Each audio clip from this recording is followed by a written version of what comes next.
Speaks. I was thinking about a lot of things today. It's a very interesting time politically. The political climate has never been more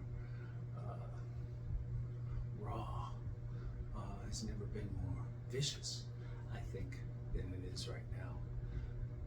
And I thought to myself, is that even really necessary? Is that who we are? Like, there are people, likely on both sides, who are saying that if their side doesn't win, if Trump doesn't win, there's going to be civil war. And I'm sure there are people on Harris's side that say the same thing. Or they say things like, if Trump wins, it's going to be World War III. But let me just, for the record, stop you right there. One, there is not going to be a World War III. You know how I know? Because that would wipe everybody out. And trust me, I believe Trump and also Harris love themselves enough not to push that button. That's all I gotta think about. The people in power love being in power. Why would they push? Why would they annihilate themselves and everybody that they know to prove a point? No, that's not going to happen. We've evolved from that. Let's move on. 2, what is all of this viciousness toward each other? We are here because we are meant to be here. Each one of us is a beautiful and unique expression of creation. Our diversity, that which makes us different, makes us special, but it also makes us thrive as a species, just like in nature. Diversity is key. Yes, we have to be diverse. Even if you don't like some of the people, there is a reason those people are here, to represent diversity. Okay? So let's stop with the bullshit. The other thing is, you're always hearing the same rhetoric with each other. I know on the black side, and keep in mind, I am black as defined in America. I'm black. My parents are black. Yes, I have other DNA in me from elsewhere in the world. In fact, from my understanding, my sister did the DNA analysis. We are 38% Western European. I don't know necessarily what that is, but sometimes I feel like I'm transcultural, and I really connect with Spain and Italy and Portugal. Like I felt like I knew them on some level. It was very interesting. Anyway, that being said, I'm black. I'm black in the eyes of America. I know this, yeah. And also in the eyes of America, and we can all recognize this whether we want to or not, and it does not make you racist if you do. But being black in America, we know, puts us at a disadvantage legally. Legally, yeah. The problem isn't what you think it is. It's the laws that are designed to keep us in the back. I know some of you, and I have white friends, and I know on some levels they have a point. They do. They have a point. They hear us talk about slavery and going back, and we bring all of our history and our pain with us forward. We can't help it. That's who we are.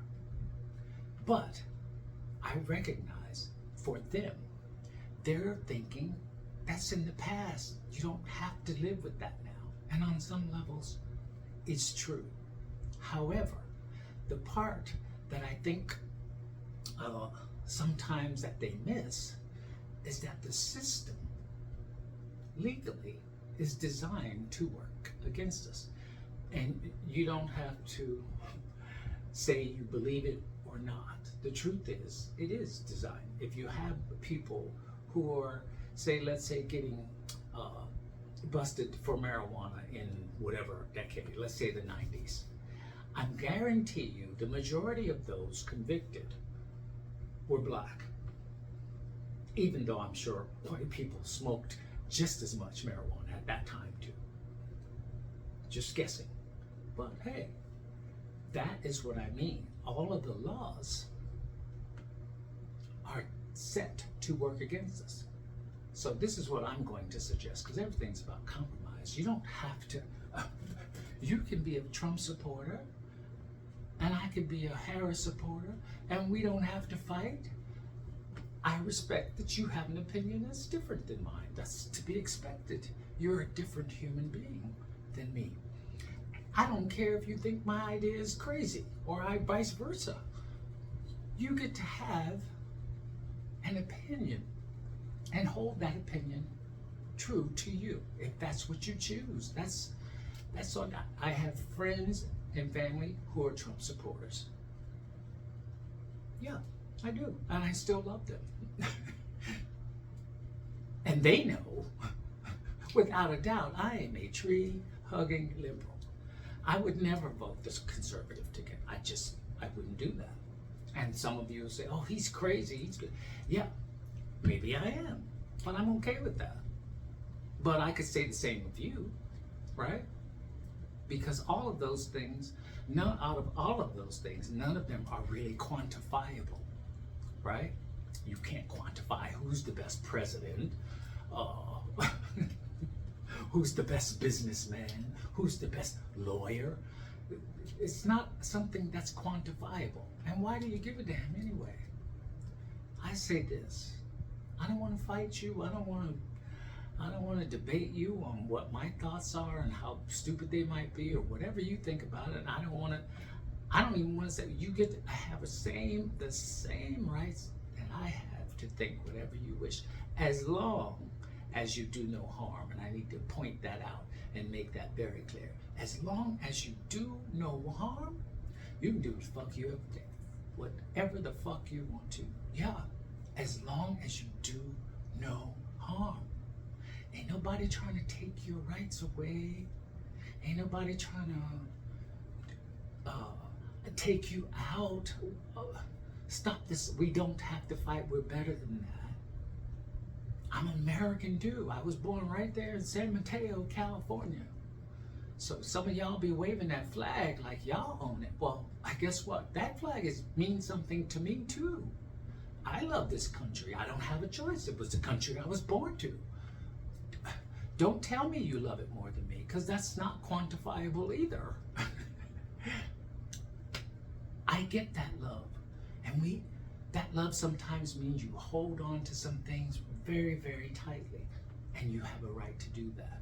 But you do not have a right to tell another human being how they have to live their life. Whether it be religious, moral, any of those things, culturally. They get to live their life just like you. How simple is that? And everybody thought about it from that perspective. I guarantee you there would be no war. And while we're at it, let's talk about war. Let's talk about the war in Ukraine. Okay. Now this may sound a bit conspiracy theorem. How do you say that word? Conspiracy theorists. Whatever. But the war in Ukraine, you ready? Is complete bullshit. Yeah. Complete bullshit. Now I know people are dying. Oh my God, do I know? People are dying. A lot of people are dying unnecessarily. Yeah, because the whole war is bullshit. And here's why. From what I understand, that war was about that Donbas region. I don't really know geography that well. I'll be the first to admit that I don't know a lot of things. I'm learning. But the Donbas region, this is what I got out of what I read when it first started. That Donbas region was filled with people who did not want to be a part of Ukraine. They wanted to secede. They wanted to leave Ukraine and become Russia or be joined with Russia, right? Totally understandable. There are people all over this country who want to secede. Texas wants to secede. Yeah, there are people in California right now who want to become Western California or some shit like that. Yeah. My thing is, for Ukraine or Russia in that sense, why then would they choose to spend billions and billions and billions of dollars on weapons of destruction and killing each other over this supposed land thing, when Russia could have just said, hey, I'll buy this area of Ukraine from you for $200 billion. It's land, it's real estate. Real estate transactions are going on all over the world all the time. All the time. It does not stop. It's an exchange. One thing for something else. And Russia, let's be clear, you're not unfamiliar with that kind of exchange? Did you not sell us Alaska? Yeah, you sold us Alaska. Yeah, you can exchange money and get that Donbas region anytime you wanted to. So that's how I know that war is complete bullshit. And guess what? The Ukrainians that lived in that area would definitely, if they were so intent on being Russia, they would be given Russia. Ukraine would get all this money, and all the people that didn't want to be in that area, that didn't want to be Ukrainian, would have the money to then buy themselves property on the Ukrainian side. It is not that difficult to see. They'd rather spend billions and billions of dollars and kill thousands of people rather than try to negotiate a sale of that area. It's a little suspicious to me, okay? It's a little suspicious. I say the same thing about the Israeli and Palestinian war. That war does not need to go on. People don't need to be killed. They think of those people as collateral damage. No, they are people. They are beautiful and unique expressions of creation. And you're considering them collateral damage when you could work out a compromise. Everybody's forgotten what that means. Nobody wants to give anybody grace. The minute you step on my toe, I want to pull out a gun and shoot you. What the fuck? This is not who we are. This is not where we're going. Some of you believe you can hold us back or hold on to the past. You cannot. Only in memory can you do that. The world revolves in only one direction. You can't turn back the hands of times, and why would you want to? We are all evolving to our best and highest selves. That creation being, and part of that is shedding part of our humanity on some level, right? Recognizing that we are more than just flesh and blood. We are more than this. I'm more than this beautiful, beautiful and unique expression of creation. Oh yeah, I own mine. You ain't got to tell me nothing. The minute I realized that, and this is not about ego or whatever. This is knowing who you are, knowing that smallest part of you, that God particle, that creation particle. That is creation itself. That which gives you consciousness is creation itself. It cannot die. You cannot be separated from it. It is a part of everything that is. And you are a part of everything that is. All of you. Equally. There is no one better than the other. Yeah, there'll be people who may have more money than you, but that doesn't make them better. Who might be doing better than you, or might sing better than you, or might run faster, or whatever.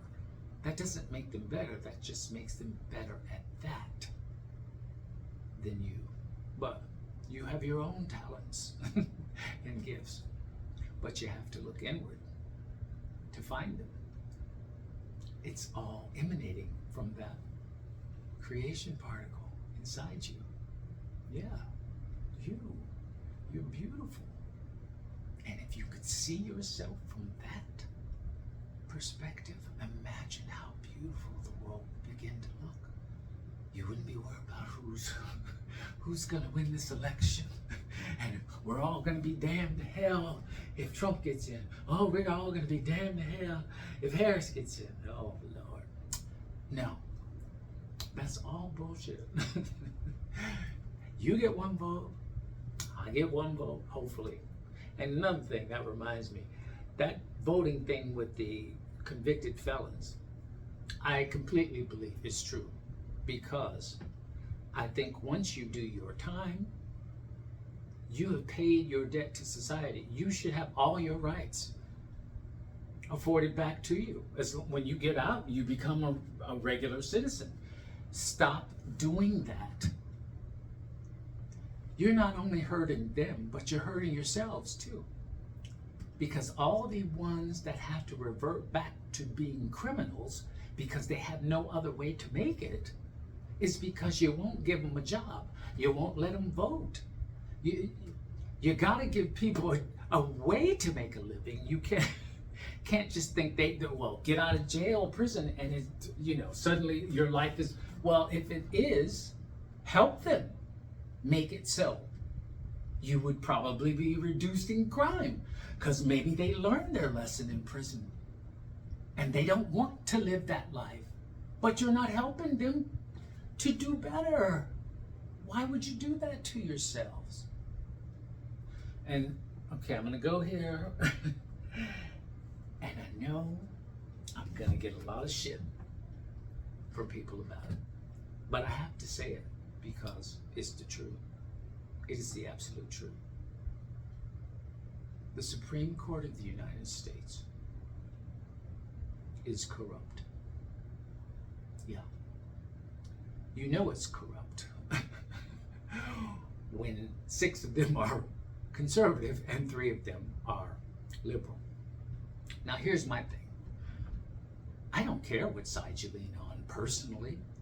Everybody gets to choose a side and be happy with that. But when you go into that court as a justice, as a Supreme Court justice, the color you should see is purple. Yeah, purple. Because justice is supposed to be blind. Blind means you don't see color. Yeah, you don't see color.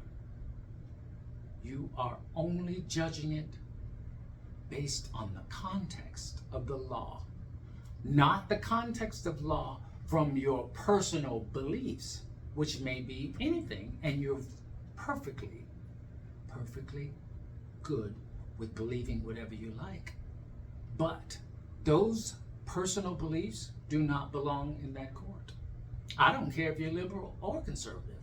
You don't get to do that as a Supreme Court justice unless the Supreme Court is corrupt. Now, when you overturned Roe v. Wade, you basically said that all of the Supreme Court justices before you didn't know what they were doing and didn't act appropriately. How do you come back 50 years later? What are you using as evidence for your decision to overturn 50 years of precedence? For the people who are anti-abortion, I totally fucking feel you about life. I fucking feel you, right? Life is beautiful. It's a gift. It is a gift. However, you can't force people to be mothers and fathers if they don't want to be. You can't do that. You can't. Because you're putting them in a situation where they're doing something they don't want to do. How do you think those kids are going to turn out? Do you think they're going to have a really good childhood? I can tell you this, many of those children, and at last count, last I read, it was 500,000. Yeah, 500,000 children are in state care. Yeah, state care. Now, all of you mothers, everywhere in this country, everywhere in the world, think about this. 500,000 kids in the U.S. are in state care. And I know that the state is doing everything they can. Guess what? It ain't enough. It will never be enough. The state is an unfit parent or guardian. Yeah. Let me tell you how I know. Because every single fucking one of those kids did not grow up with a parent who loved them or lost them. Did not grow up with familial love on some level.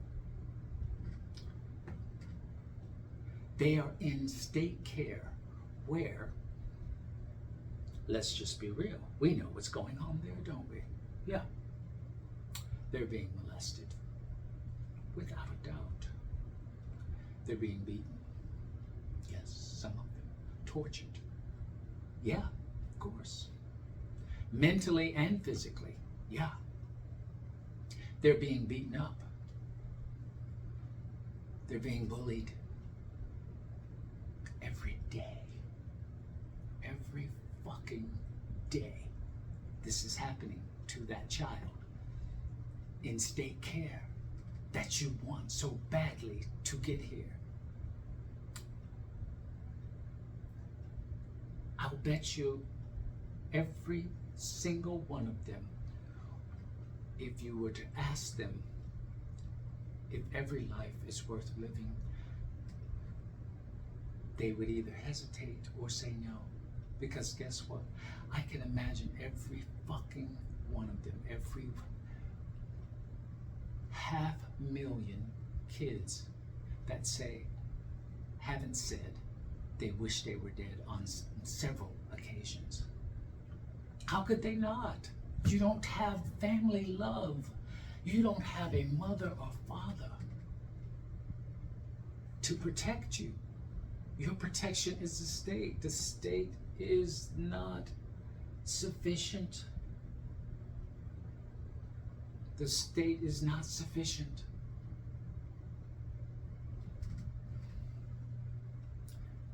You need, and I'm speaking to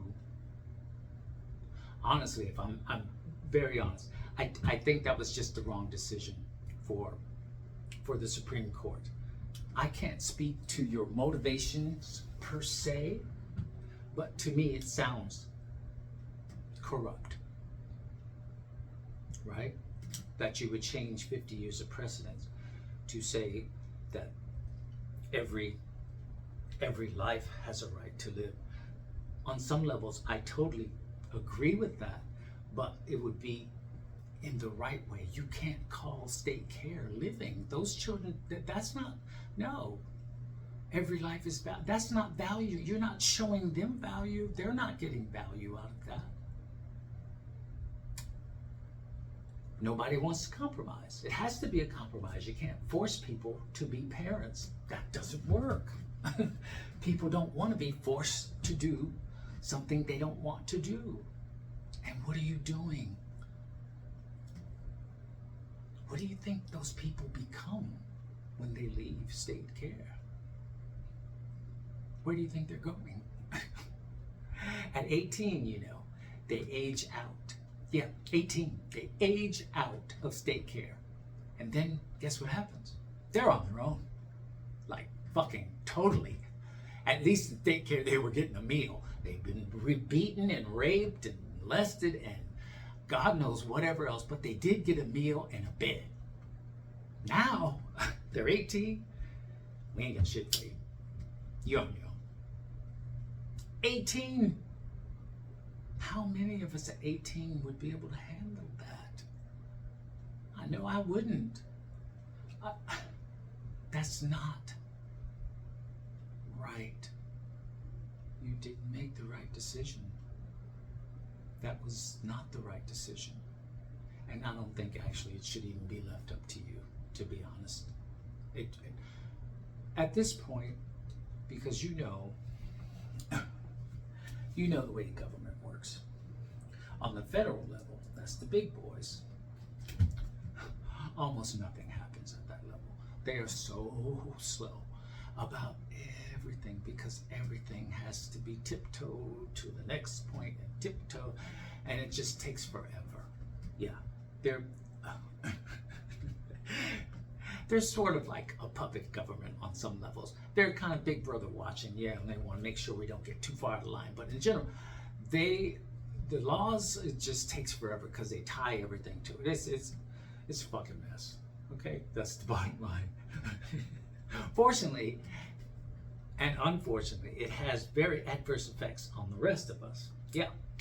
For instance, marijuana community can't even really, the recreational states, they can't even really do much because their hands are tied federally about money and all this. You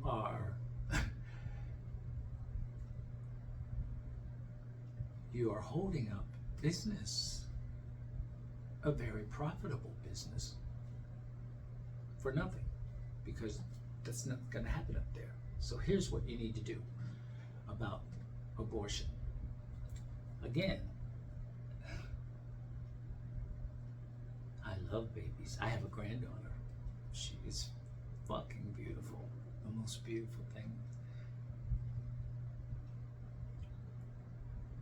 But if she came to me now and said, Grandpa, I'm pregnant, I don't know what to do, that would be a very tough conversation for me. Yeah, that woo. But I cannot say that I would encourage her to get an abortion. I can't. I can't say it. Because I know how beautiful and the potential that beautiful life could have. But honestly, that decision is going to affect her for the rest of her life, regardless of what she does. And some of it is going to be very painful. No matter what she does. And who's to say which choice is right for her, which pain she decides to go with? honestly, I think it's her decision. I I wouldn't be able to offer anything except to know that I would love her no matter what. Right? I'm not going to stop loving you because of some decision you made. No. You're my baby. I'll always love you. No. Mm-mm. But the point I'm making is it really should be their decision. And you can decide, perhaps. And when I say you, let me make it clear. And I have to thank my brother Ken for this because it's a fucking gem. But honestly, only women really should be voting on abortion. There, I said it. Yeah, only women. Yeah, if you don't have fallopian tubes and ovaries and all that shit to be able to bring a baby out, then yeah, you need to sit down. Because let's just be clear, if you don't have those things, your contribution to the whole situation was, yeah, that's pretty much it. Yeah, so women should be voting on this or not, and they should decide what is the most humane and comfortable level that they are allowed to do this before we'd say that life could make it out on its own, even if it was with help. That should be the cutoff point, I think, because if that life can make it to a point where they would survive without the mom, then they've proven that they should live on some respects, right? Or that they want to live. But even, I mean, I like I said, I totally understand both sides, but we have to have some common sense here. Many of those unwanted children, the 500,000, when they age out at 18, guess where they're going? On the street. Yeah, on the street. Well, where else could they go? Well, wait, you don't like homeless people, right? You wish they would just disappear. Well, guess what? They're not going anywhere. They ain't going nowhere. Because you want them here. Because you keep repeating that cycle that you do want that. Yeah, you're telling people, have babies, have as many babies as you want. We'll take them and put them in state care. And when they get out, they'll go on the street. You're telling prisoners, go on the street. You can't make a living. So that homeless cycle just keeps going and going. That's the Energizer Bunny. Anyway, just some perspective about some things.